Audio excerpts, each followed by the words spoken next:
Hey, Nick. Hey, Steve. Sorry, I couldn't find the link. I was looking back through our email chain, but I realized it came from Zoom. Oh, I had the same thing happen to me today for another meeting. So, you know exactly what you mean. How are you doing?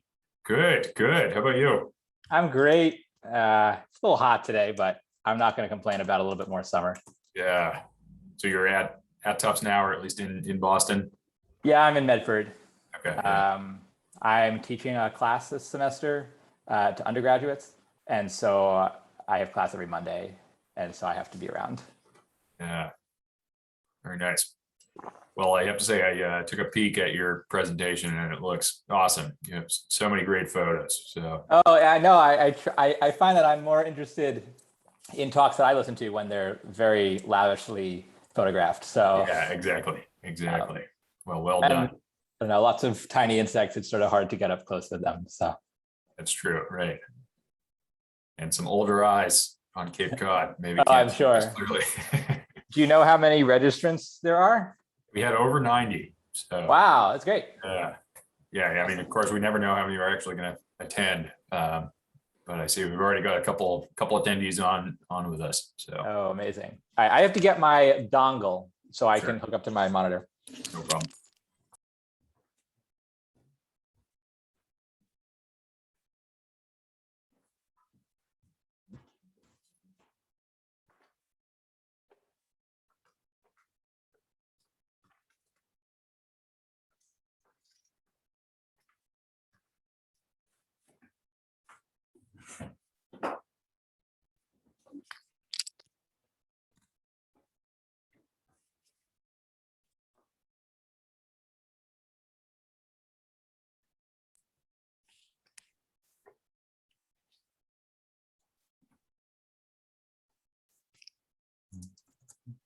So as you're getting set up here, feel free to start screen sharing, whatever, and just kind of test everything to make sure it's working. Definitely.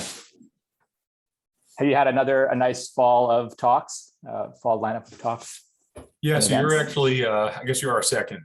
So we did have we combined the first one with our annual meeting. So we're a membership organization. So we have a bunch of members and we have an annual meeting every August. And we were set to be in person for that. And then kind of as the date got closer and Delta variant was not cooperating, we did decide to go fully via Zoom for the annual meeting. Which I think was the right call. But so we had a good talk last month on diamondback terrapins. Oh, nice. Yeah. Was that with folks from Audubon or? Yes. Yeah. So Bob Prescott Oh yeah, of course. is he's a former Orleans Conservation Trust trustee as well as the longtime involvement with Mass Audubon. So we're lucky to have him as a frequent speaker and tour guide for our walks and talks.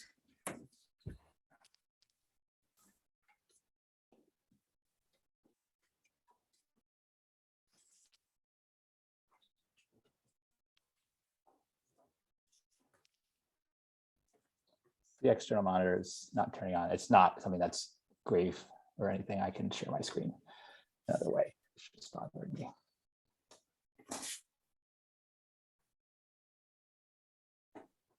Are you seeing this? Yes, yeah, I'm not in presentation Okay. mode yet, but all looks good. Oh, that's good.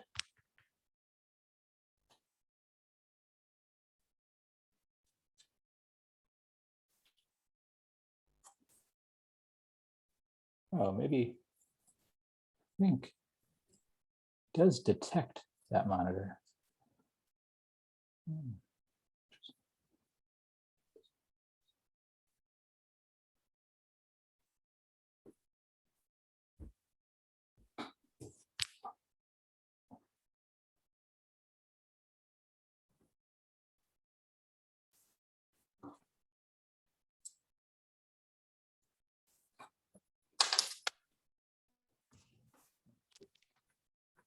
I will be right back. I am going to just figure this out.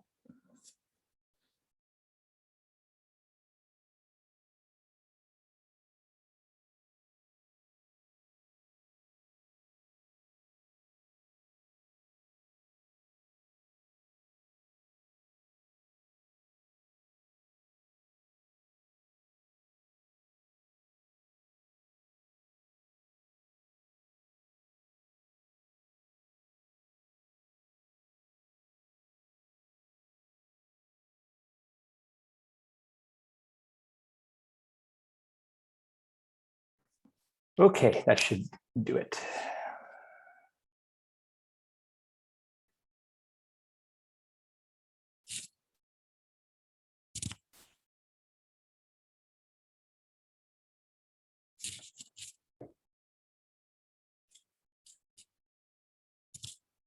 How does that sound? Does that look good? Oh. And Yes, now it looks perfect. okay, great. And you can hear me okay? I can hear you okay. You have come in and out just a couple times, so I'll keep an eye on that. And then if you do seem to still be coming in and out, maybe I'll just have you turn off your camera while you're talking. Yeah, just let me know. But for the moment, all seems okay. So how much does your research vary seasonally? So I study these solitary bees that we'll talk about tonight. And their main activity period is the month of May. So my busy season is like ramping up the 2 weeks of April, last 2 weeks of April. All of May is pretty hectic. And the first 2 weeks of June is sort of like winding down. Part of my research depends on knowing where a bunch of females have built their nests. So I GPS like over 1,000 nest locations.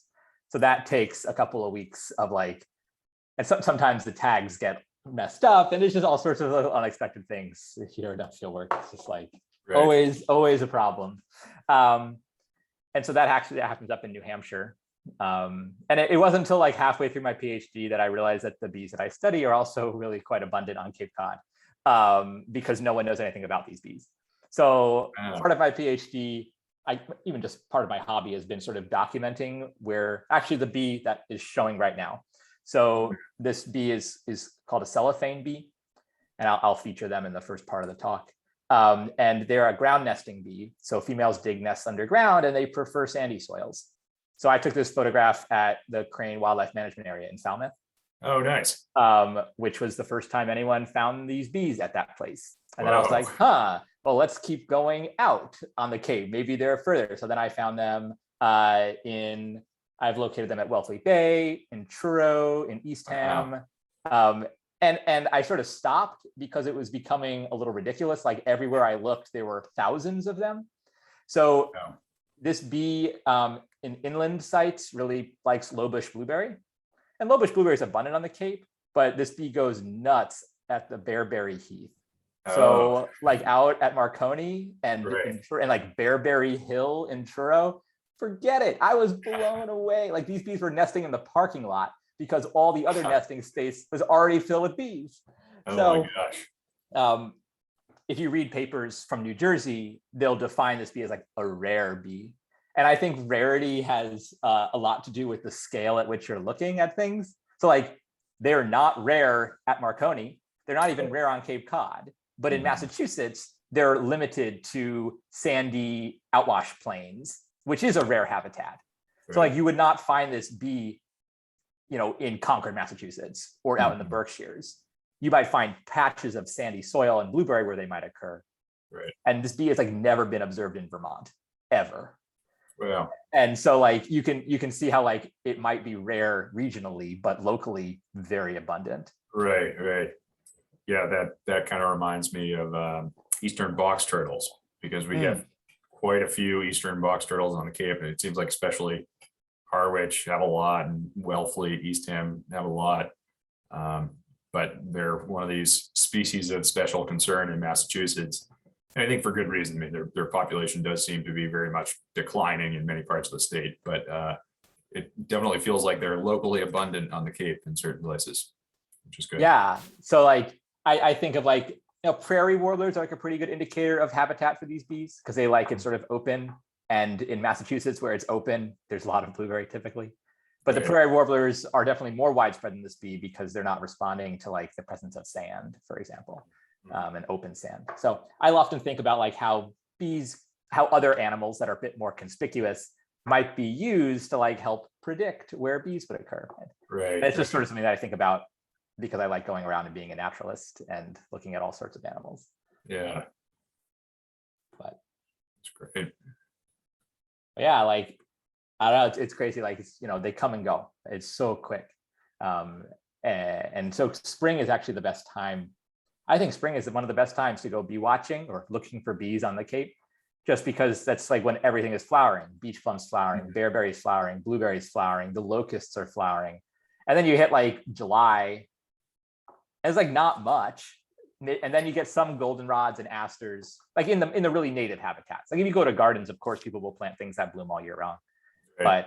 But just from observations, it seems like the most bee diversity on the Cape occurs in early spring, and then sort of like another pulse in late summer with the goldenrods. Right. And when I say Cape, I'm definitely thinking like outer Cape. I haven't actually spent much time like in Marston Mills or Sandwich looking for bees.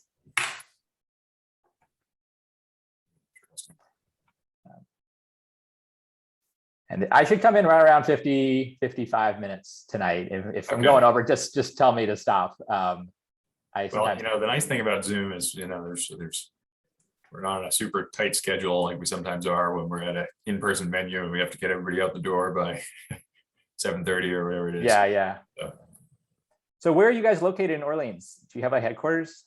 Yeah, so our office is right here on Route 28. So we're between where Pond Road comes to Route 28 and Monument Road. So yeah, of course. It's a good location, good visibility for us. I was actually thinking of coming out for a day or so this weekend. It's nice. I've been missing Cape Cod a lot. Well, it's a great time of year to be here. And I'm not sure if we'll go into it too much, but there is a bee that lives in the dunes that only flies coinciding with seaside goldenrod. And seaside goldenrod doesn't bloom until now, late September, early October. Pretty darn late, yeah. So it's actually one of the latest flying species we have in the eastern US is the beach dunes cellophane bee. And I've never seen one. I know where to look for it though. Great. Well, for everyone who is joining us, we're going to get started here in just a couple minutes. And I've already learned more about bees than I ever knew before. So this is sure to be a good talk. Oh, wait, are people listening to our conversation? Yes. Oh, my goodness. Hi, welcome all. I hope I haven't spoiled too much. I should have been clear about that. No, it's fine. I'm glad I was just talking about bees.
Welcome everyone who's just joining us. We'll get going in a minute or two here.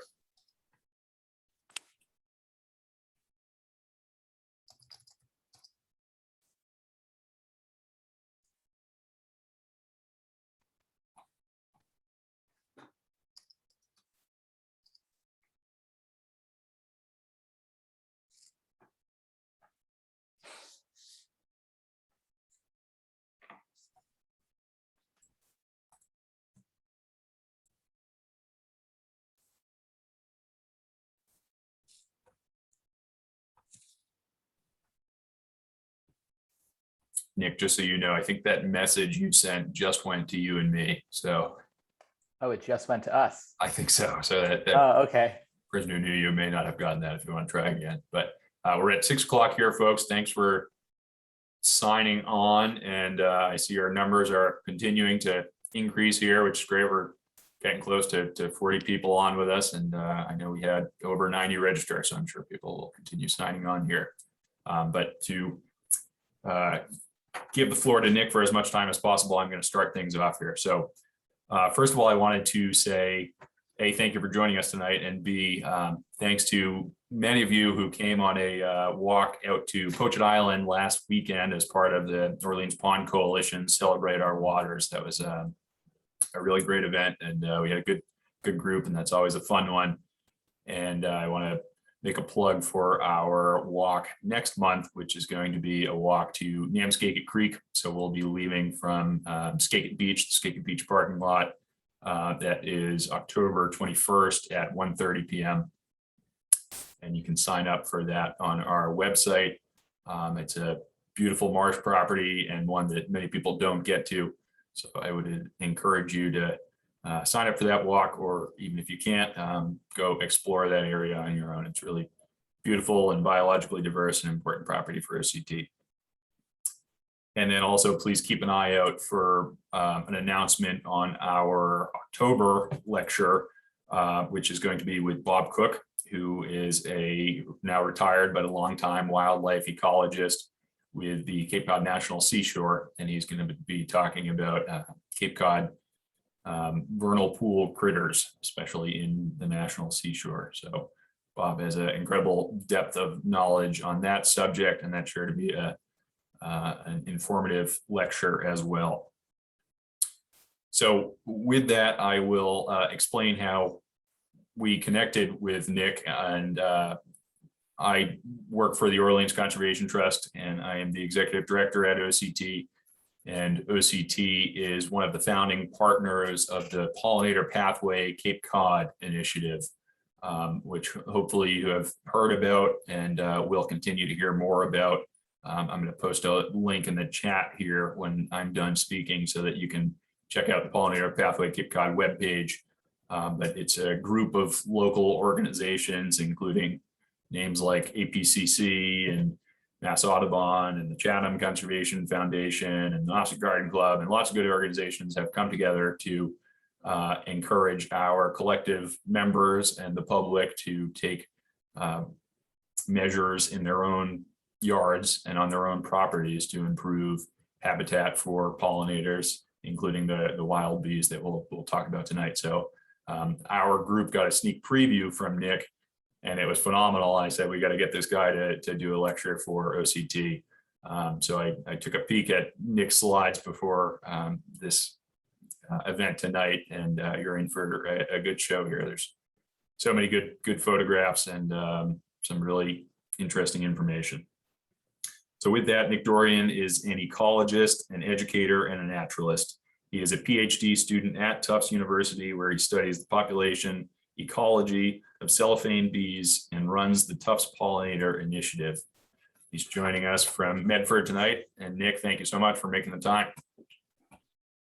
Thank you so much, Steve. Thank you for that introduction. And yeah, I am so excited to show you all about these wild bees. And I hope that I inspire you to go out and find these wild bees for yourself in your own backyards. There's still some time in the growing season, and bees will take advantage of every day of that. So before I begin, I do want to just make a plug for this organization that I run. We're the Tufts Pollinator Initiative. We're based out of Medford and Somerville, just north of Boston. And we are a community outreach group focused on the conservation of wild pollinators. We plant gardens, we do education events like this one tonight, and we all study pollinators. And we're a graduate-run group. And so I encourage you to reach out after this talk to us either on social media at Pollinate Tufts or on our website, which you can see on the screen. And we have lots of information on the plants you can grow to support pollinators like bees, and the steps you can take in your own lives to make habitats and yards healthier for everyone. So I want to start by telling what this talk is not going to be about. And it's not going to be about all the bees that you're thinking of, which are the honeybees, the European honeybees. Humans have a long and storied history with honeybees. We've been exploiting them for honey for thousands of years. And we raise them on hives all the way up until the present in cities and in backyards. And maybe some of you today even raise honeybees. And while honeybees are important for honey, they also help contribute to pollination. 90% of wild plants require animal pollination, and 75% of top global crops like blueberries and pumpkins and even coffee require pollination as well. And without insects like bees to transport pollen from flowers to flowers, we wouldn't have some of these most nutritious crops in our diets. And so in light of recent concerns about the staggering decline of insects, the collapse of ecosystems, insect apocalypse and insect Armageddon, it makes sense to worry about honeybees because they're so prevalent in our lives and in the media. And this has even prompted artists to paint murals. When we go, we're taking you all with us, implying that when bees disappear, when honeybees disappear, we won't have enough food to eat. The only problem is that honeybees don't need saving. Honeybee colonies in the United States have been maintained at high levels over the last 40 years. And even with concerns like things like colony collapse disorder and the varroa mite that threaten their populations, we're not at risk of losing the honeybee. I think honeybee conservation is an agricultural, not an environmental problem. And it's sort of akin to the Audubon Society saying we're going to save backyard chickens, and that's an environmental solution. It's not. And without saying more about honeybees, I want to introduce you to the 4,000 other species of bees that do need our attention. These are the wild bees that are blue and red and green. They're tinier than a grain of rice, and some of them are bigger than a quarter. They're fuzzy, they're slender, and they all behave in ways that we're still figuring out. They're ecologically, they're economically, and they're culturally important. And most people, including myself for over 2 decades of my life, I didn't really know what these bees were. And over the last 5-6 years, I've dug into their lives, quite literally in some cases, and I'm excited to share some of the secrets that I've learned from this work. I think it's important that we start by defining what we're talking about when we're talking about a bee. And my definition is quite succinct and perhaps surprising, is that it's a vegetarian wasp. So bees 130 million years ago didn't exist because flowering plants like grasses or magnolias or roses, they didn't exist. But wasps did, and wasps are hunted insects off of these primitive plants. Wasps are carnivorous lineage of insects, meaning they get their protein from insects that they hunt. And around 130 million years ago, when these flowering plants were arising, flowering plants had this novel invention called pollen and nectar. And this pollen and nectar not only was nutrient rich, but it was also stationary, right? It didn't move. And so it's a relatively easy switch from collecting an insect that moves to collecting an insect that doesn't move. And it turns out that these wasps that evolved into bees over many millions of years, these wasps actually hunted insects that inhabited these flowers. And so it's thought that these small 20 species of wasps that hunted flower-feeding insects made this evolutionary switch from hunting insects to collecting protein-rich pollen. And with this switch came all sorts of adaptations that made these early bees much more efficient at harvesting pollen than catching insects. And one of these is branched hairs. And this is actually one of the only characteristics that separates bees from wasps morphologically, or by appearance. And it's that branched hairs actually increase the surface area of your body. And so you're able to carry more dust-like grains of pollen than you would otherwise. Because bees' hairs are branched, you can stuff more of these grains in there. And because bees are eating pollen as a protein source, it enables them to be more efficient harvesters of resources. And so what is a bee and what isn't a bee? Well, if we take a step back, you might have thought that this was a bee even 10 minutes ago, but this is actually a yellow-jacket wasp. And some things that I look for when I'm looking for what's a bee and what's not a bee, these wasps have folded wings, so that their wings are folded in half, and very few bees have traits like that. And they're not very hairy, and their legs often have sharp spines on them. Wasps need to be agile through the air in order to catch their prey. You might have also thought this was a bee, a black and yellow striped hoverfly. It's not, it's a very distant relative of bees, but they look similar. And I know this is a fly because they have short antennae. They have really big eyes that basically converge onto each other. And they have just 2 wings instead of bees and wasps, which have 2 sets of 2 wings. So bees and wasps have 4 wings, flies have just 2 wings. And this is a calligrapher hoverfly. You might see them in your gardens. They're tiny and they pulse their abdomens up and down. And if you're a keen observer, you might also notice some bees. And this, to me, everyone might think this is a bee because it's dusted in orange pollen. But it's key where it's dusted in orange pollen. It's actually carrying pollen in these huge pollen baskets or pollen pants on its legs. And so this is a sunflower bee that prefers collecting sunflower pollen. And it's to stuff pollen into its legs to bring back to its nest. That's what a bee is, but what do bees do? Largely, it's a mysterious place, the land of bees, the author of The Little Prince perhaps once said, which he didn't, but I like to paraphrase. And our native bees do three things, and this is going to be the outline of our talk. They build nests. Some of them are underground, some of them are above ground. They visit flowers for food, pollen, and nectar, and they hibernate for a long period of time each year.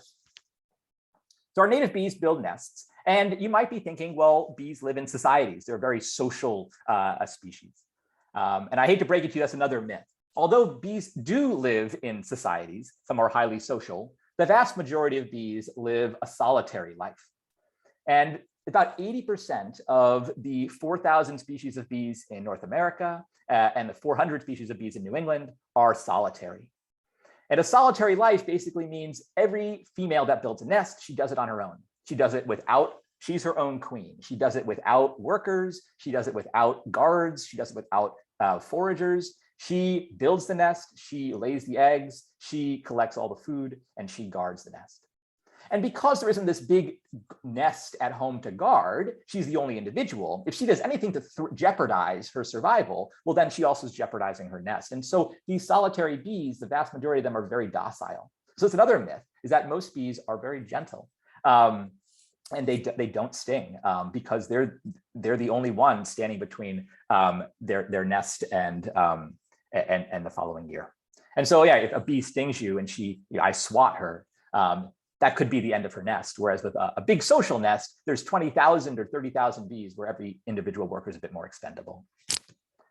So these solitary bees, which we're going to talk about, a lot of them nest below ground.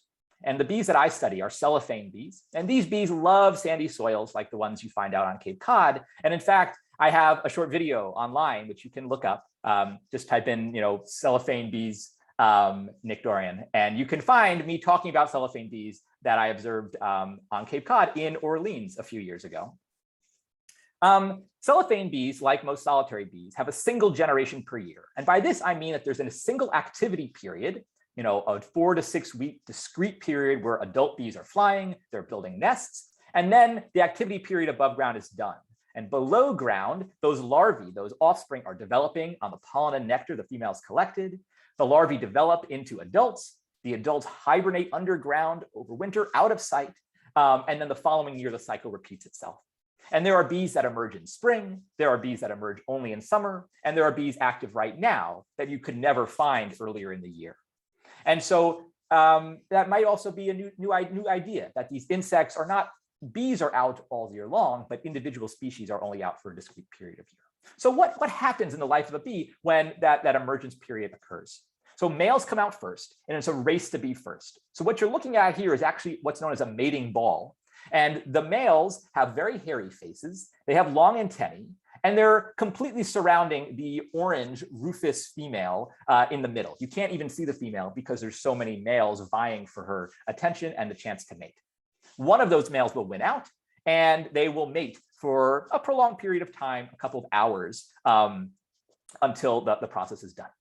And females likely mate just once, although repeated attempts do occur from males, and she has none of it. So this is a photo that I grabbed of a male attempting to copulate or mate with a female, and she just beating him away with her legs. And I love sort of the slow motion that it grabbed. And these are cellophane bees, and that male likely will never get the chance to mate in his life. Once they are mated, the females begin building nests underground.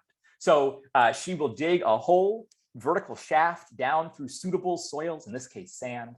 And so there's a central shaft, and off of that shaft, there are lateral offshoots. And at the end of each offshoot, there's a jelly bean-sized cell known as a brood cell, sort of like a little home for her offspring. And she creates this out of a combination of her saliva and the secretion from her abdomen. And it's a waterproof lining so that humidity can't spoil the food inside. And then she'll make repeated trips back and forth to flowers, collecting pollen and nectar to fill that cell with food. She'll lay an egg and seal it off. And that one cell is a day's work. It takes her one day to create the cell overnight. During the day, she'll forage for food. At the end of the day, she'll lay the egg and she'll seal it off. So that's a lot of work for just one offspring, and so she might only do this 6 or 7 times in her life. If there's lots of flowers, maybe she'll try to make a second nest. But in general, bees don't lay that many offspring in their lifetime. But oftentimes these solitary bees, they don't nest alone. They are social butterflies in the sense that they build aggregations. They really like each other's company. And so I'm sure if you go out in early spring, you'll be able to find aggregations like this on sandy slopes. They really do like cemeteries, especially on Cape Cod. And if you go out wandering in March and early April, or out in Truro in the bearberry heaths in late April and early May, you will find aggregations of these bees. And they're totally docile. Remember, these bees are more concerned about building their own nests than they are about you. And so these aggregations come up, perhaps even in your backyard, and they'll be gone within 4 to 6 weeks when the nesting period is over. As I mentioned, these females house these offspring in brood cells. And so what's in a brood cell? Well, there's one bee offspring. There's this pollen and nectar slurry that is fermented by wild yeasts. And it's sort of like a sourdough or a beer. And it's thought that these bees are actually taking advantage of fermented food and reaping the benefits of a fermentation process to add nutrition to their offspring's diet. And then this offspring, this brood cell, also offers protection from the elements. However, it doesn't offer complete protection because there are lurking insects like these beetles that depend entirely on bees to complete their life cycle. No bees, no beetles. However, it's bad for the bees if there's too many of these beetles. These beetles lay eggs in sand, and those eggs hatch into larvae. And these larvae actually aggregate together. These beetle larvae find each other and they crawl up on plant stems. And alone, they don't do much, but together they emit this irresistible chemical signature that smells to a male bee oddly like a female. And the male bee attempts to copulate with the ball of beetle larvae. This is wild, right? How did anyone figure this out? I'm not quite sure. So these beetle larvae, the male bees attempt to copulate with the ball of beetle larvae, and the male becomes covered in beetle larvae. But now he goes out in search of a real female. And when he finds a real female bee, those larvae transfer from the males to the females. The females are now covered in beetle larvae. The females go underground into their nests and unknowingly deposit parasites, these predators, into their nests. The female seals up the cell. And now what we have is war. We have a bunch of beetle larvae. We have a single bee egg, and we have a bunch of food. So all the beetle larvae duke it out. There's only one survivor. The surviving larva kills the host bee and develops on the food. That's a crazy game of chance that this beetle plays, but it works. Research that I've done at Wellfleet Bay Wildlife Sanctuary indicates that sometimes up to 20 or 25% of nests contain a beetle in it. Now, you don't want to have 100% because then the population would go extinct and the beetles wouldn't have any food. But it's amazing that something so risky as laying eggs in sand could result in such a successful outcome, whereas that beetle larva, manages to make it into a place where there's food that its mother beetle never left. Now, I hope that makes sense. And if you have questions, I'm happy to talk more about this beetle relationship. But it just goes to show you how intricate so much of the life that's around us is without us even noticing, right? These bees are nesting, and maybe you'll notice these bees. But because these bees are nesting, there's a whole other web of interactions that they support, not only pollination of flowers, but the reproduction and the livelihoods of these beetles. Other bees that live underground have defense mechanisms against these beetles. This is a bee called the Agapostum invirescens, a bicolored striped sweat bee. And if you plant purple coneflowers in your yards, like the ones behind me on my background, they love it. This is their favorite plant. So to attract this really flashy race car green bee, plant echinacea. And these bees actually live underground, but they don't live alone. They live in sort of an apartment complex where many females build their own nests, but there's only one entrance. And part of being a tenant in this apartment complex is that you have to spend some of your time each day guarding the nest.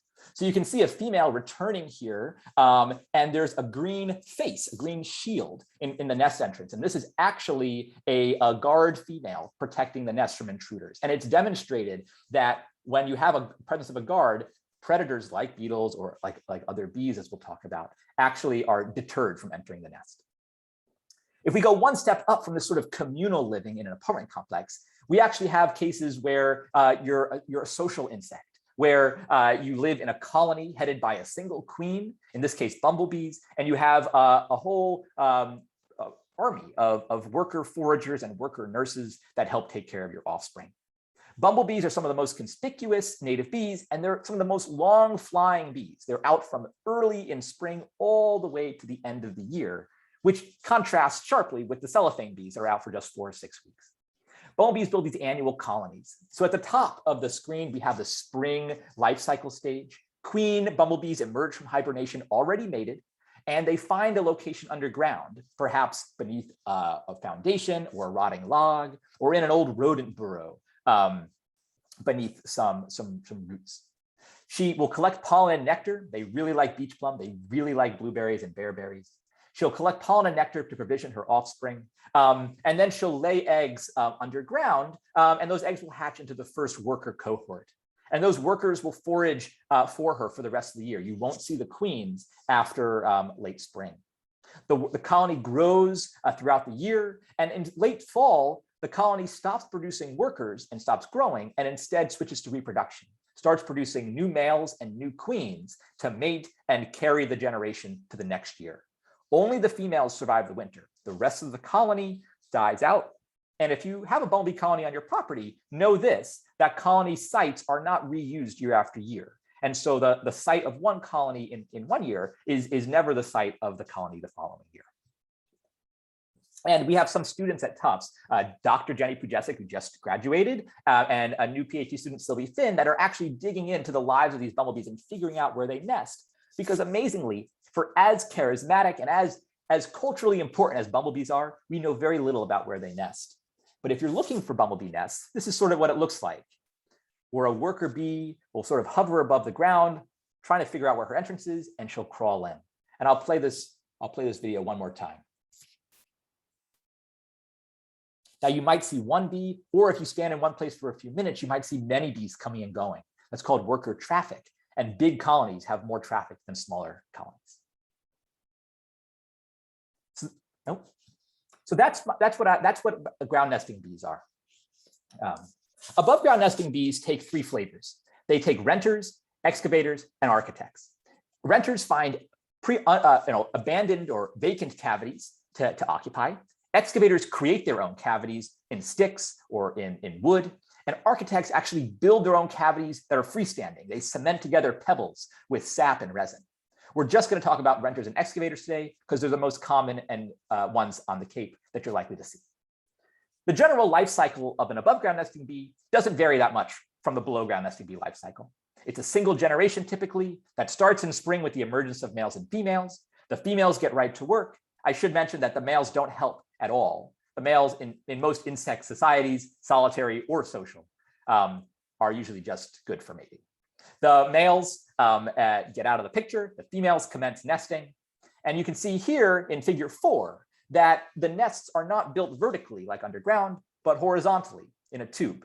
And every cell gets pollen and nectar, and it is divided. In this case, it looks like a mud partition for a mason bee. And these nests will develop in this linear fashion throughout the summer. They will hibernate and spin cocoons over the winter, and then they'll emerge the following spring to repeat the cycle, very similar to our single generation of cellophane bees. Now, 2 very common types of above ground nesting bees that are renters are mason bees and leafcutter bees. And true to their name, mason bees line their nests with mud, and leafcutter bees line their nests with leaves. And they're incredibly adorable. This leafcutter bee, she builds her nest entirely out of pollen from a particular kind of plant. They'll find sites around the landscape, like tree bark, old beetle burrows, rotting logs, sometimes snail shells in Europe. And so I show you this to show you that bees occupy a wide diversity of cavities and habitats. Some of them will need mature trees where there's enough cavities for them to find. Others need fallen trees, and they need mature forests that aren't disturbed. And still others will nest in the grout in my front steps in the middle of Medford. So bees find a way. However, some people have also found it useful to provide homes for bees. These are called bee hotels, quite affectionately, and they consist of a structure with hollow tubes or drilled bits into logs, and they're thought to provide homes for these above ground nesting bees. I'll talk a bit later about some of the issues with this and how you can make bee hotels that always help bees instead of inadvertently hurting them. So I like asking the question, how many leaves can a leafcutter cut? Well, it turns out they can cut a lot of leaves of the right kind. They really like cutting leaves of roses, and they really like cutting leaves of the pea family. And so I want to show you this because you might have observed cuts on your pea or your rose plant and assumed it was a pest insect eating it, where in fact, it's the very pollinator that allows those plants to propagate. And so being more aware of and watching who is doing the eating or who is doing the cutting will help you be more aware of the varied interactions that bees have in their environment. Typically, if you want to know if a bee has cut a leaf, you look for leaf edges on the margin that look almost like a perfect circular disc. And so in this case, I found a leaf in Medford that she had cut off of a redbud tree. And this female had made repeated visits. She can cut just one disc at a time. And she had her favorite leaf, and she came time and time again and cut out a series of discs to line her nest. And when she brings those discs back, she uses them to create those cells. Instead of creating that waterproof lining that the cellophane bees do, she actually lines her nests with chambers of leaves. Resin bees, which are related, will line their nests with chambers of resin or tree sap. And mason bees will line their nests with divisions of mud. And so bees not only need food, pollen, and nectar, they not only need a site to live, but they need extra resources to wallpaper and decorate their nests to provide the best home for their offspring. Other bees are not satisfied with the IKEA in the wild, and they actually build their own furnishings out of scrap. So this is a bee called a masked bee that's very tiny, like a grain of rice, and it lives above ground in excavated cavities. But like the cellophane bee, it actually produces its own waterproof lining. And you can see here how the cells are divided not by mud or resin, but by this sort of plastic waterproof material. That's not to say that these above ground nests aren't also vulnerable. And there are wasps that actually seek out and smell where these nests are being built, take their long ovipositors and inject them into the cell to lay their eggs. So a slightly different strategy of predating these bees, but nonetheless are an insect that depends on bee nests for survival. And I just have to show you this video because it's astounding. What you're seeing here before I play the video is a wasp on the far right attempting to lay an egg. This is its ovipositor, its egg laying organ, into this cell of the masked bee nest. We have 4 cells, each with their own pollen and nectar provision, and they've been divided with that cellophane lining that I explained on the last slide. Now just watch what happens.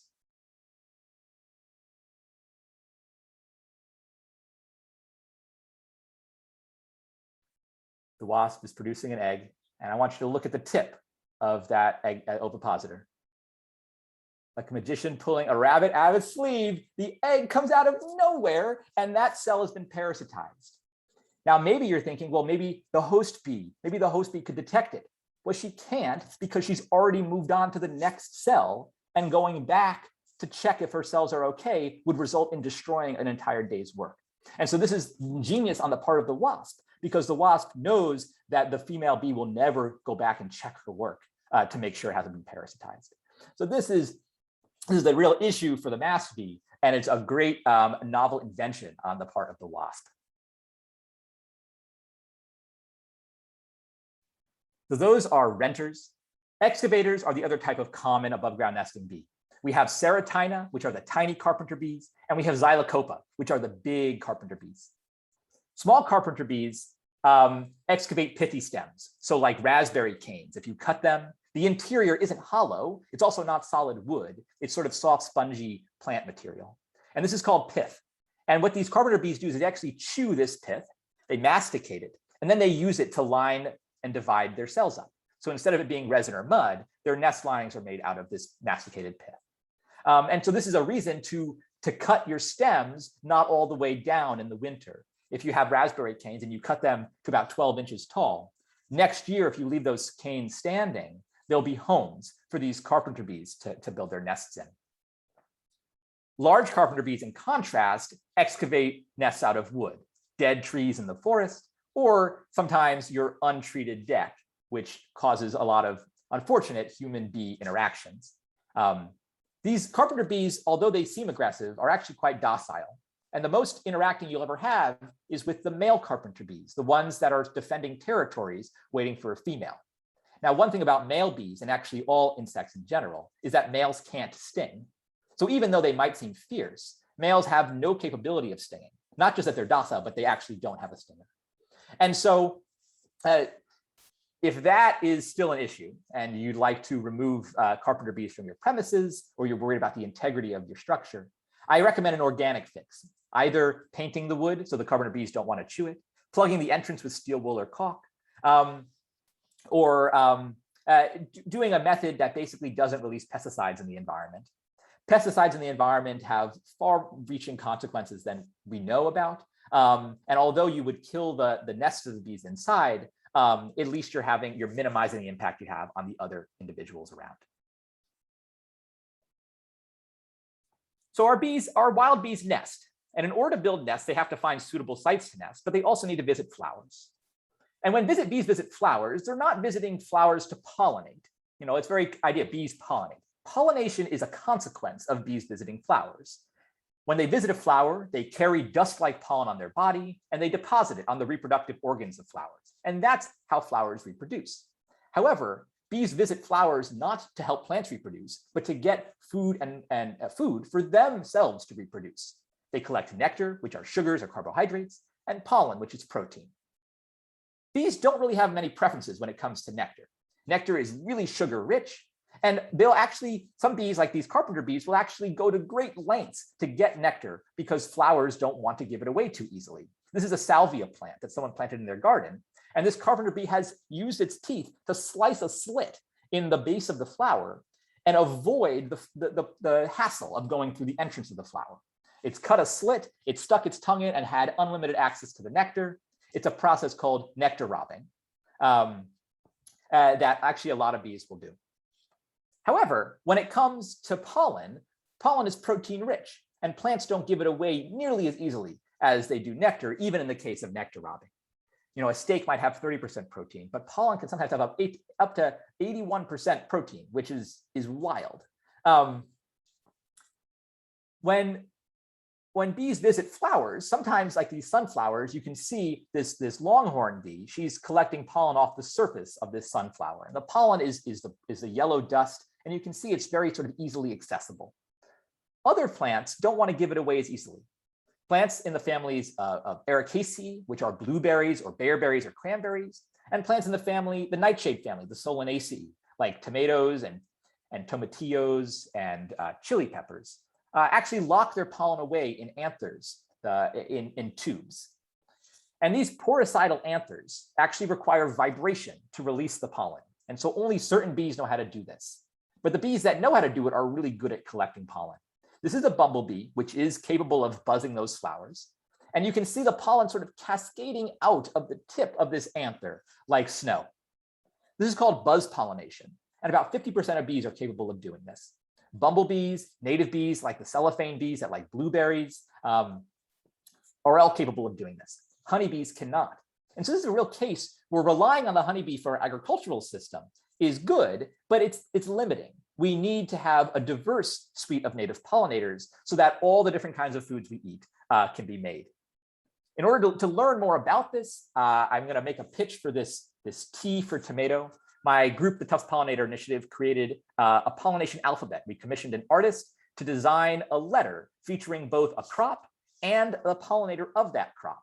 So we have our website on the tuftspollinator.com or the sites.tufts.edu/pollinators. You can find more information about this poster and order one. It's great for classrooms and it's great for dorm rooms and bedrooms. When bees collect pollen, they don't want to give it back to the plant they just took it from. So they store it in certain places. They store it in specialized hairs called scopi. And these scopal hairs are highly branched. meaning they have a lot of surface area, meaning they can pack a lot of pollen into those hairs. But bees also place this pollen in places where flowers won't be able to access it accidentally, meaning that the pollen won't accidentally be brushed off. Leafcutter bees on the far left, they store it dry on their butts. That's where their hairs are for carrying pollen. Most other bees will carry it dry on their legs, and a select few, known as the corbiculate bees, like bumblebees and honeybees, carry it wet in pellets on their legs. And you can actually see bumblebees flying through space with their legs hanging behind them and these wet pellets of pollen hanging off them. When they're visiting flowers to collect pollen instead of nectar, bees actually have very strong preferences. And this is because pollen is often very chemically defended. There's toxins and chemicals in pollen that not all bees can digest. And so it's important that females get the right mixture and the right ingredients so that their offspring are happy and healthy. One bee is called the blue orchard bee, or the mason bee, Osmia lignaria. And this bee has a penchant for orchard pollen, such a penchant that actually they improve pollination of cherries and other orchard crops compared to honeybees. So this is data that's just striking. We have 6 years of honeybee harvest from a cherry field in Utah when it was pollinated by honeybees. So from 1992 to 1996, honeybees pollinated the orchard, and they got anywhere from 6,000 to 12,000 pounds of cherry with a normal honeybee harvest, normal honeybee pollination. In 1997, it rained. And one thing I know about honeybees is that they're a little lazy and they don't like flying in inclement weather. And this is good, right? Honeybees have all year long to find food. They have stores of honey in their nest. If it's raining, why go out? Well, orchard bees, which are solitary, or these mason bees, right? They can't afford to not go out because they won't have time to build a nest. And so these native bees have evolved to fly and build nests in more inclement weather than honeybees have. And so the farmer of this cherry field got a little fed up and said, well, hey, I want a pollinator that will pollinate my plants no matter what the conditions are. So they brought the orchard bee in. And in 1998, they had 32,000 pounds of cherries on their farm, not only equal to honeybees, but vastly superior to honeybees. It rained in 1999, and the mason bee still outperformed the honeybee, producing 9,000 pounds of cherry when it was inclement. And in 2000, the mason bee population continued to grow, and the farmer received the highest yields yet. And not only are the mason bees equivalent pollinators, but they're superior pollinators to honeybees in the sense that 250 females can actually do the work of 20,000 honeybees. We don't have time to get into the mechanism of why mason bees are such good pollinators, but it has to do with how they visit trees and in what order they visit trees in order to deposit compatible pollen where it needs to go. Now, these orchard bees like apple trees and cherry trees and almond trees, but they're willing to visit other flowers for pollen. 30% of bees are even pickier than that, and they actually will visit only a very restricted suite of plants.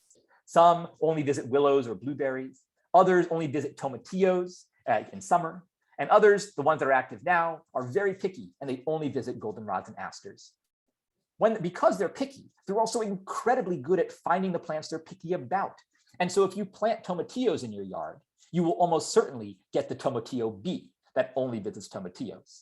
If you plant blueberries or bearberries in your yard on Cape Cod, you will almost certainly get blueberry and bearberry bees. And likewise, if you plant goldenrods and asters, you better believe you'll get the goldenrods and asters bees.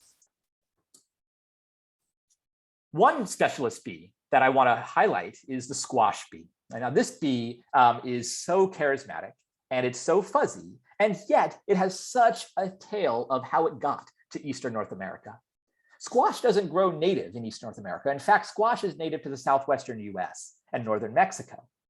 And so what is the squash bee doing in Eastern North America? Well, humans grow squash, not just we grow zucchini from the garden center, but native peoples traded and grew squash reliably year after year for thousands of years, domesticating different varieties as Eastern North America was colonized. And as these squash plants were domesticated and traded, incidentally, inadvertently, the squash bees also were too. And so what we have is a case where humans have this unwavering love for squash, meaning zucchinis or pumpkins. And because we plant them every year, the squash bee always has food. If we were to stop planting squash one year, even just 1 year, the squash bee couldn't persist in Eastern North America because it has no native source of pollen. And so this Halloween, not only think about the squash bee, but thank the squash bee, because the squash bee is a vastly superior pollinator to honeybees and bumblebees of squash plants. And this is because the squash bee's life cycle, the daily cycle, is tuned to that of the squash plant. If you ever gardened and grown squash, you know that squash flowers open right before dawn. These big starbursts of flowers open up and they present copious amounts of nectar and pollen. The squash bee gets up pre-dawn, ready for action, and the females visit flowers and flowers. The honeybees and the bumblebees get up a bit later, and by the time these other pollinators arrive on the scene, the squash bees have already taken care of all the pollination. They've done all the work. And not only that, because squash bees visit only squash, you're guaranteed that high quality of plant reproduction is going to occur. Now, in native bee nests, these solitary bee nests, females are the only ones welcome back inside. The males are not welcome in the nest. So where do male bees go? Well, in the case of spelchless bees like the squash bee, the best place to find a female is actually at the flowers because you always know the females need to be there. And the males will actually just sleep in the flowers. So I'm not quite sure squash flowers are still around this time of year, but perhaps next summer when you're growing them, take a look in the afternoon or even the early evening, peel apart the squash flower, and I guarantee you, you'll find squash bees sleeping inside.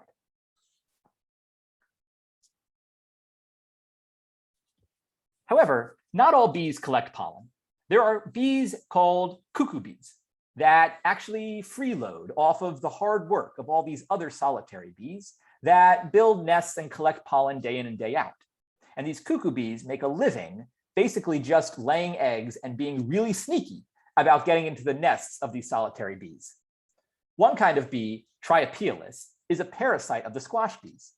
And it looks pretty evil. If you were to say, like, show me the most evil bee, I think I would show you Triapelus. It's black and white. It's got like pirate written all over it. And here is a video showing us a squash bee cuckoo, this Triapelus, departing from the nest of a squash bee.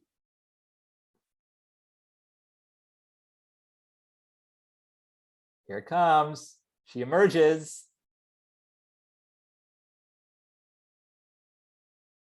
Double checks to make sure she wasn't detected, no issues, and she's off. So how is she not detected?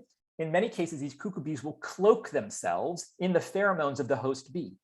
Not only that, but they lay microscopic eggs that are vastly tinier than the host bee eggs. So even if the female goes into the nest, she can't actually detect that there's been an intruder. Once inside, the cell is sealed. Now we have a similar case of the beetles, where we have a cuckoo bee larva and we have a host bee egg. That cuckoo bee larva hatches very quickly. And the first stage of that cuckoo bee larva is vicious. It's got these huge mandibles that it uses to snap shut over the cuckoo bee, the host bee egg, and it kills its host. And then it eats the pollen provision and develops into an adult. Again, like the beetle, not too good for the cuckoo bees to be more abundant than their host, because then you'd be out of food. But again, this is a very successful life strategy, and about 15% of bees adopt a cuckoo strategy when reproducing. However, karma comes back to get them sometimes. And this is a case where a cuckoo bee was snatched by a predator waiting and lurking on a flower. You have the bee here, but maybe you didn't notice that there's a spider, a goldenrod crab spider, sitting right on the edge of this flower. It's camouflaged, and it's a sit and wait predator. So this kind of spider doesn't spin a web. It actually just waits very patiently for the perfect time to strike. And this cuckoo bee, unfortunately, has met its fate. This is to show you that bees do have predators, that aren't just nest predators, that there are predators on flowers. There are spiders that predate bees, and this bee had no time to use its stinger to defend itself. Other predators are wasps. There are wasps called bee wolves that are far less patient hunters than the spiders, and they actually zoom around flower to flower, waiting for appropriately sized prey to sort of be distracted. And when that bee is distracted, the wasp comes in, grasps it with its forearms, and stings the host bee before it has time to respond. That bee is not dead, but it's been paralyzed with venom. And the bee wolf will clutch it underneath and carry it back to its nest. And the bee wolf larvae will actually consume the live but paralyzed, the live but immobile bee. These, instead of developing on pollen like bee larvae do, wasps, as I mentioned earlier, develop on insect protein. And so these bee wolves provision their nests with bees, and the bee wolf larvae develop. Oh, yeah, so we went through building nests. We went through how bees visit flowers. The last part of what bees do is hibernate. And this is a short section because about 90% of a bee's life is spent out of sight, but that life cannot be out of mind. So solitary bees, the vast majority we've talked about today, actually just overwinter in their natal nests. Their mothers lay them underground and they stay in that brood cell until they emerge the following year. This is an example of habitat where in March, this is an aggregation of cellophane bees at a park close to my house. But you would never know it in the middle of winter. It just looks like a sandy beach.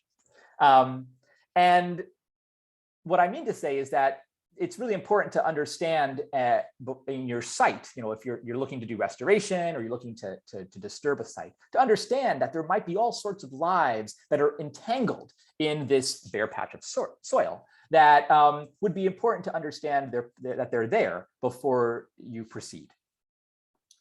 Which is why if you garden, nesting habitat and sort of gardens are actually best left undisturbed in winter. Hashtag leave the leaves. I think gardens are actually best cleaned up in late May, early June, after all hibernating insects have had a chance to burrow in fall, spend the winter undisturbed, emerge with the warming temperatures, and then finally in late spring, early summer, then you can clean up your garden. This flies in the face of what gardeners are taught, right?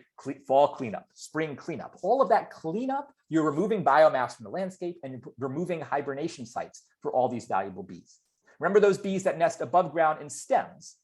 Well, if you leave stems for them in the winter and cut them down in the spring, well, there's no chance for bees to have ever nested in those stems. So if you want to make your garden a habitat for these bees and promote their existence, this is the way to leave stems for bees.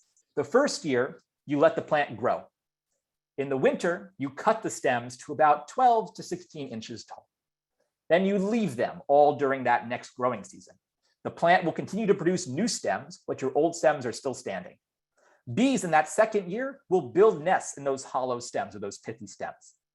The winter comes, leave the stems standing until the following fall after the bees have emerged. So you need to leave stems standing for 2 full years in order for the bees to have benefits. The worst thing to do is to basically leave stems standing for 1 year, cut them down after there's a bee nest inside and throw them away. Slightly worse thing to do is not leave any stems at all because then the bees never nest in your yard. And the best thing to do is sort of follow the advice that I've provided here so that bees can complete their entire life cycle within your garden. In contrast, bumblebees that are social species, right? They overwinter away from their natal nest. They don't live in stems. They're not nesting in their colony because their colony has died. They actually dig nest sites underground. And where they dig nests is sort of unknown, but there's a project called Queen Quest. And if you're digging in your garden early next spring, and you happen upon a bunch of bumblebees, sort of just like dormant and in torpor underground, sort of staggering around, it's important to report those because we actually have very little knowledge about where bumblebee queens nest. This is one of the big secret lives of bees that we're slowly uncovering, but there's still a lot to learn. So I hope I've made the land of bees a little less mysterious to you. We've talked about where bees nest, what they feed on, how they hibernate. But still this mystery sort of pervades and prevents us from answering some of the biggest questions, which is why are bees declining? We have bees such as the rusty patch bumblebee, which used to be one of the most abundant cranberry pollinators on Cape Cod as recent as 30 years ago. We have dramatic declines of this species so that it's actually only found now in some parts of the Midwest and on mountaintops in West Virginia. If we look at this graph on the left, we have a map of the abundance of these bumblebees in Vermont and how it's changed over the last 100 years. The species with a red dot have declined significantly, and the species with a blue dot have actually increased. So two things to take away from this. One is that there's actually many bumblebee species that are declining, including Bombus affinis, which is now no longer found in Vermont. The other thing to take away from this is that not all bees are declining. Some of them are increasing, and some of them actually prefer the way humans have changed the landscape. But one thing is for certain is that these bees that are declining at alarmingly fast rates. And some of the threats to bees involve a synergy of many different threats. So one of them could be habitat loss. There's not as many flowers. We're disturbing the landscape so they don't have nesting sites. There's invasive species. There's light pollution and chemical pollution. There's climate change that's adjusting the timing of when flowers bloom, and maybe bees aren't able to match up with that.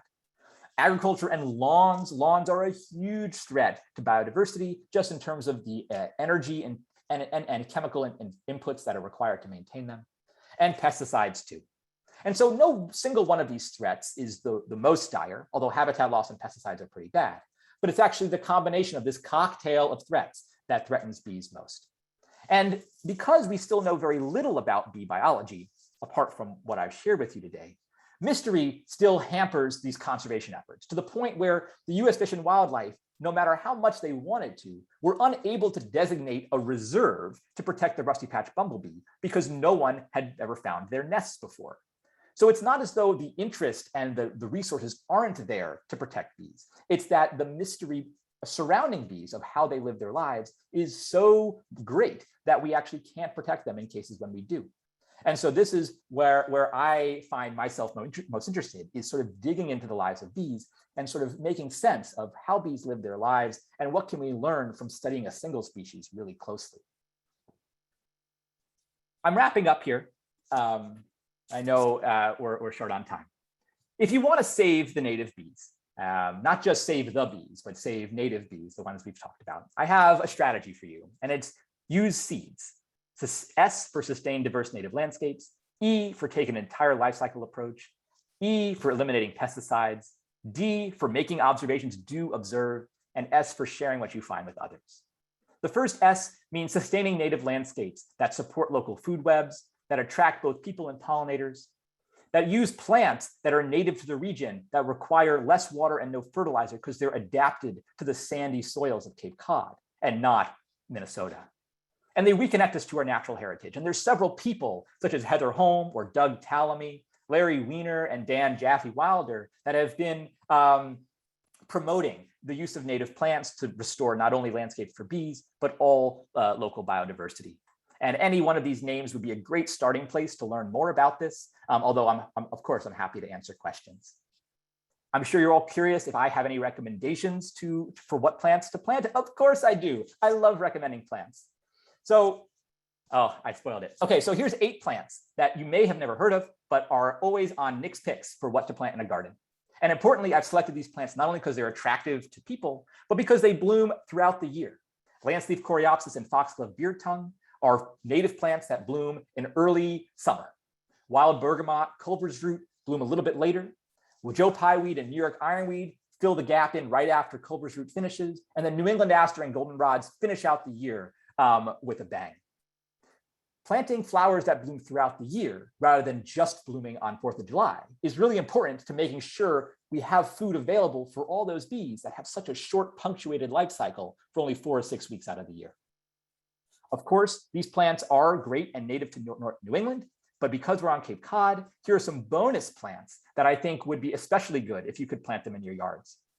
Bearberry flowers in early spring, New England blazing star, winged sumac, seaside goldenrod, Virginia mountain mint, sickle golden aster, beach plums, and yellow wild indigo are, I think, some of the top plants for bees. There are bees that only visit pea plants like the indigo. There are bees that are only out in early spring, which makes the beach plums. So next time you're digging into a jar of jam, know that although somebody picked those beach plums in late August and early September, a bee was the start of that jar of jam way back in April. And just earlier this year, I went out bee watching on, I was a bird watcher, now I'm also a bee watcher. And I went watching bees out on winged sumac along the Orleans bike path. And it was absolutely covered in bees, despite it being sort of a nondescript green flower. And in the coming weeks, seaside goldenrod is going to be in full force out on the dunes. And that's going to fuel not only bees, but migrating monarch butterflies on their way down to Mexico. And it's just quite the spectacle to see. When you're planting a garden, think also about how it looks through time and not just what the colors are, right? So in early April, the garden might not look much. It comes alive as the temperatures begin to rise. In June, we start to see the foxglove beard tongue on the left start to come into flower. In July, we have Culver's root in the front and bee balm in the back, starting to flower.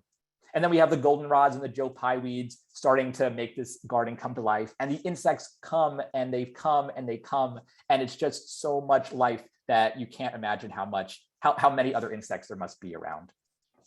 And the best thing about this is a garden that I planted on the Tufts University campus. This whole courtyard used to be a parking lot.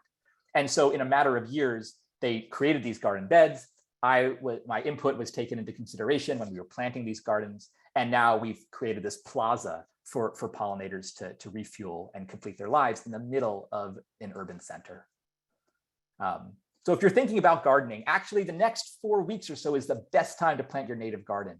Plants that are perennial and last for many years really like being dug into the ground when they're going into a state of dormancy, which is late fall. So right before the ground freezes, mid-October, clear a batch of ground and find native plants, order them online, or you can even sow seeds at that time of year. That's the best time to think about gardening, which again kind of flies in the face of how I've always been trained to garden, which is sort of springtime and thinking about it then. The second E, the first E is entire life cycle approach, which is what we've been talking about, right? Consider not only where bees visit flowers, but also nesting sites and overwintering habitat. You can create gardens that look like this, which are sort of messy but intentionally messy in the sense that the decisions you've made support bees in different ways. You've left patches of bare soil for bees to build nests in. You've left stems standing for bees to excavate the pith. And you've created a diversity of flowers, sometimes even weeds, that bees like to visit. I mentioned earlier I was going to come back to bee hotels. Bee hotels are a great way not only to get people excited about bees, but also to support bees if you do it correctly. Basically, it consists of a bunch of hollow tubes that the bees, these renters, can live in. However, to run a safe bee hotel, follow these tips. Place your bee hotel in part sun with good airflow. Include a roof so that the nests don't get waterlogged. Don't purchase a bee hotel from big box stores because the stems are too short. The stems need to be at least 5 inches long. And don't let them be glued in because you're going to need to replace the tubes annually or clean them with dilute bleach. And then the last step is to transfer the tubes to an emergence box in late winter so that you're always cycling out the tubes from year to year. And this just basically creates a safe, clean place for bees to nest. The worst thing to do, like cutting down your stems in their first year of growth, is to leave your bee hotel up and allow it to become infected with disease, and then have bees nest in there where it becomes a trap rather than a refuge. The second E doesn't actually need much explanation. It's just eliminate pesticides. Mosquito Squad is all over Cape Cod, and they talk about how they can do it organically. No, it's not. There's no way to kill a mosquito and a tick without also killing a bee. And so just be very conscientious of where you spray pesticides if you do, and remember that no pesticides is vastly superior to even just a little bit. And this includes herbicides and fungicides as well. D means do observe, and S means share. So when you're out in your garden or out in spring on Bearberry Hill in Truro, right? Engage your senses, listen, smell. Do flowers that bees like also smell to us? Maybe, maybe not. Practice often, go out often and take photos. Submit them to iNaturalist, which is a great resource for learning. And experts like me will be on there and helping you identify the insects you see. And notice interactions. What happens if a butterfly and a bee land on a flower together? Do they share? Do they kick each other off? What about two bumblebees? What about a bumblebee and a sweat bee? The more we pay attention to these sort of these very tiny lives, the more we'll learn to appreciate them. And so that is sort of my takeaway from today, right? Native bees and saving them might seem like a really enormous, overwhelming task, especially since there are so many secrets that are left to learn, all these mysteries that I've alluded to. And there is certainly a future in which our planet is quieter and less full of bees. and flowers and fruits and bee wolves and blister beetles. But if we take small, intentional, and repeatable actions, like planting flowers throughout the year that I recommended, or telling the pesticide company for the 5th time that we're not interested, or taking the time to teach a child that bees should be revered and not feared, there's a future in which our forests are full of Andrena erigeneae, and our old fields are full of Bombus fervidus, and our pine barrens have Calides validus buzzing away, and our meadows have Andrena nubecula pollinating the goldenrods, and our beaches on Cape Cod still have Calides speculiferus digging their nests in deep sand, and our wetlands have Duphoria noviangliae pollinating the pickerel weed, and our cities have Agaposum invirescens, the striped sweat bees, still buzzing along. And all these places will remain bee loud, and these places will remain full of red bees, and they'll remain full of blue bees, and green bees, and tiny bees, and big bees. All these bees living around wild and unnoticed. And now more than ever, these wild bees deserve our attention. And so thank you for giving me your attention, and I'm happy to take any questions. Nick, that was absolutely phenomenal. I feel like you should be giving TED Talks. That was just such high quality, so informative, very engaging. And we've got a few questions already flowing in, so I'm going to dive right in. And please, a reminder to all attendees to type your questions in the chat box. If that's not doable for whatever reason, you can also raise your hand, and I will allow you to speak kind of in the order that things are coming in. Best I can manage that. Okay, so we're going to start with one that, so are you saying that carpenter bees are pollinators? And I'm going to expand that if I can to, is it fair to say that all bees, because they're all visiting flowers, are all bees pollinators? Yes, right. So carpenter bees are pollinators. Obviously, nectar robbing sort of defeats the purpose if they're not going in the flower the way the flower designed. But yeah, carpenter bees are pollinators. And what makes a good pollinator is that they visit flowers, and they visit flowers of the same kind over and over again, and that they're hairy. So the hairiest bees, like the bumblebees, are really good at incidentally picking up dust-like pollen on their bodies. And so they're some of the best pollinators. Bees like the cuckoo bees that sort of look wasp-like and are kind of hairless aren't the best pollinators, but because they do visit flowers in succession, the cuckoo bees are also pollinators. So it exists along a spectrum. But yes, bees are almost all bees are pollinators, yes. Let's see, Jeanette is asking, so Nick, the honeybee versus mason bee case is amazing, but can mason bees be deployed the same way that honeybees typically are? Do they return to a hive or some kind of home base? How can you focus them on a crop like we know how to do with honeybees? Yeah, so honeybees are a managed species, right? We know how to raise them in boxes. And mason bees are actually one of the few native solitary bees that are commercially managed. And so you can actually order cocoons of Osmia lignaria, the mason bee, online and bring them to an apple orchard and deploy them in a similar way to a honeybee hive. Now, you will have to order them every year because their populations are annual. However, if you create habitat for them on your farm and you devote sides or hedgerows or margins of your farm to places where these bees might be able to nest, there's a chance that you could create a self-sustaining population. And mason bees are superior pollinators to honeybees. And this is just one case that I've shared, but there are countless other bees that are equally as efficient as mason bees at doing this, and for various crops. And so where I'm going with this is that building landscapes to support these wild bees will only have positive consequences for our crop and agricultural system. Thank you. Let's see, you say to leave the garden debris over the winter and clean up in May or June.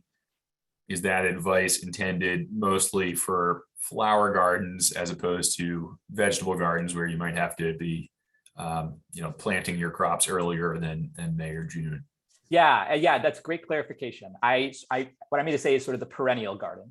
So if you have a wildflower garden, or even if you have like a shrubbery garden, I think those are the ones where you're not constantly disturbing the soil every year. Obviously, yeah, get your crops in the ground when you need to. But case in point, I grow garlic near my house in a community garden, and I had mulch over the garlic that I plant in the fall. And as I was removing the mulch this spring, I disturbed an overwintering bumblebee queen. She had nestled in the mulch in my 4x8 bed in the middle of the city. And I felt horrible because I was a little anxious. I was like, oh, I'll take the mulch off. Like, I want to get going. It's spring. And she emerged. So I still clearly have lots to learn. But that's just a point in which bees will find homes if you leave the soil undisturbed. Great, thank you. Len Short, just a heads up, you're on deck. So I'm going to come to you and I'll allow you to speak, and then you can ask your question. But first, somebody asked what plant stems are good for these bees that do like to nest, have their nests and overwinter in a stem. Yeah, so some of the plants that are really good are bee balm, Monarda fistulosa, Joe pieweed often have hollow stems. I have a blog post on the topic. If you just search the right way to leave stems for native bees, it details everything I explained to you and gives some recommendations on which plants to plant.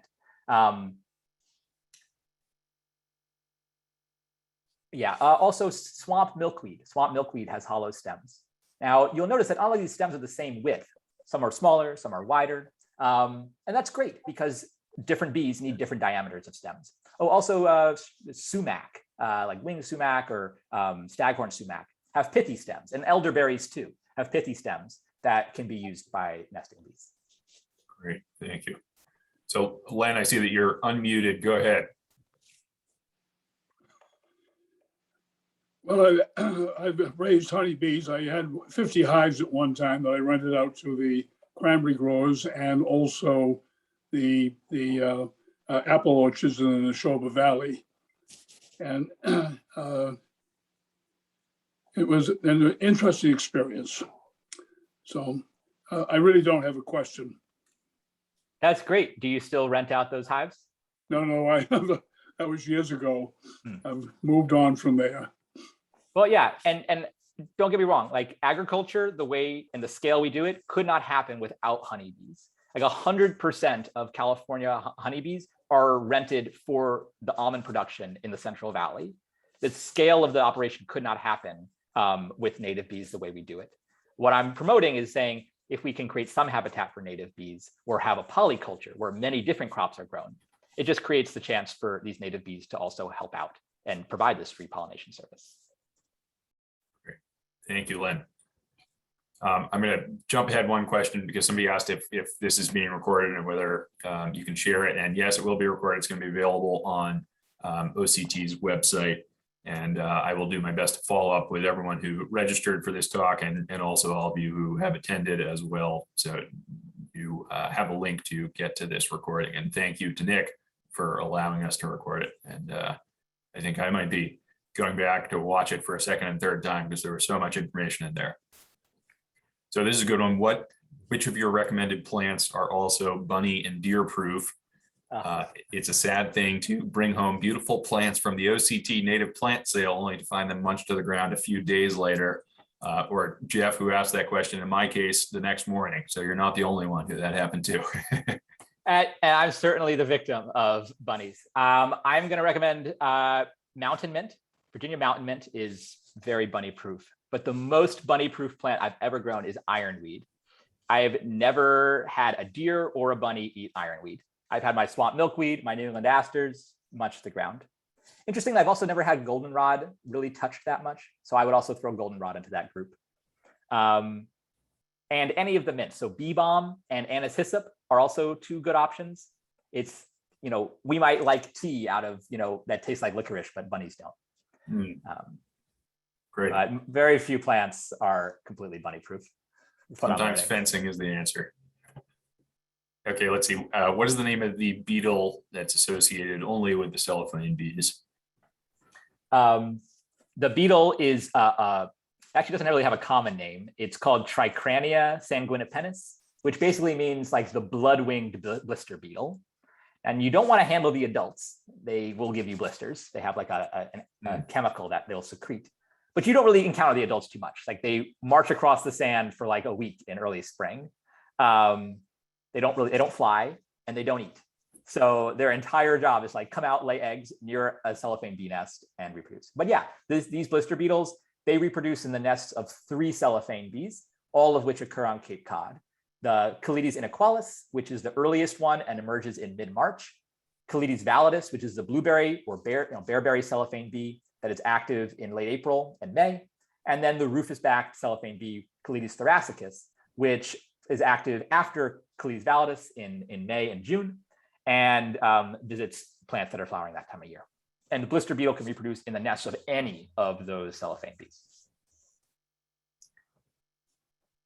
So someone is asking about Asian jumping worms, whether you know about those. And one piece of advice for keeping Asian jumping worm populations down is to clear plant debris so that they have less to eat. Have you ever come across that in the past and that advice? I have not. I'm not familiar with Asian jumping worms. But what I can say is that every decision in the garden is yours. I am not prescribing, I'm just recommending what I know is good for bees.